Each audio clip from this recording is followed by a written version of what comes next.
তো কাউকে যদি কোনো দায়িত্ব দেওয়া হয়, সে দায়িত্বে যদি আত্মসাৎ করে, দায়িত্বে যদি বিশ্বাসঘাতকতা করে, দায়িত্বে যদি গাদ্দারি করে, তাহলে যেইটুকু আত্মসাৎ করেছে, বিশ্বাসঘাতকতা করেছে, সেইটুকু নিয়েও বিচার মাঠে উপস্থিত হবে।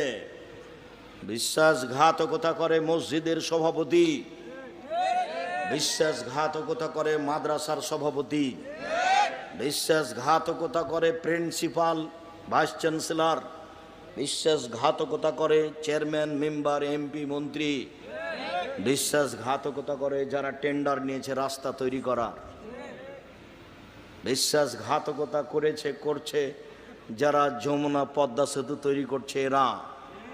যারা যেখানে যেটুকু বিশ্বাসঘাতকতা করেছে, বিচার মাঠে সেটুকু কাঁধে নিয়ে উঠবে বিচারের মাঠে।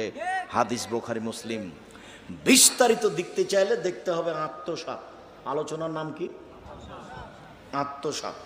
হাদিসের সাথে একটা বাক্য এসেছিল তাই বললাম। রাসূল সাল্লাল্লাহু আলাইহি সাল্লাম বলেন, মিফতাহুস সালাতে আত-তাহুর, ওযু হলো সালাতের চাবি। ঘরে তালা মারা আছে, ঢোকেন তো কিভাবে ঢুকবেন? চাবি লাগবে, তালা খুলে ঢুকবেন। তো এখন সালাতের চাবি কি বলেন তো? সালাতের চাবি নামাজ, ওই কথাটা মিথ্যে। জান্নাতের চাবি সালাত, ওগুলো একটা কথা ঠিক নয়। সালাতের চাবি হলো ওযু। তো ওযু না হলে তো আর আপনি সালাত আদায় করতে পারছেন না, কেন? তালা মারা আছে, ঘরে তালা মারা আছে, ঢোকেন তো দেখি। খুলে ঢুকতে হবে। তাআলা নবী বলছেন যে সালাতের চাবি হলো ওযু।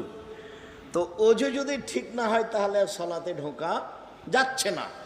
আবু হুরায়রা রাদিয়াল্লাহু তাআলা আনহু বলেন, আল্লাহর নবী বলেছেন সালাত 3 ভাগে বিভক্ত। আত-তাহুর সলসুন, ওযু হলো 3 ভাগের 1 ভাগ। রুকু সলসুন, রুকু হলো 3 ভাগের 1 ভাগ। আর সুজুদ সলসুন, সিজদা হলো 3 ভাগের 1 ভাগ। ফানাদাহা বিহাক্কিহা, কেউ যদি ঠিক 3টা কাজ করে, কবিলাত সালাতুহু, তার সালাত কবুল করা হবে। ও কবেরা সাইয়্যিব আমালিহি, সব আমল কবুল করা হবে। আর কেউ যদি ওযু ঠিক না করে, রুকু ঠিক না করে, সিজদা ঠিক না করে, তাহলে তার সালাত কবুল করা হবে না, কোনো ইবাদত কবুল হবে না, সব গেছে। চলেন আলোচনার শেষ হাদিস।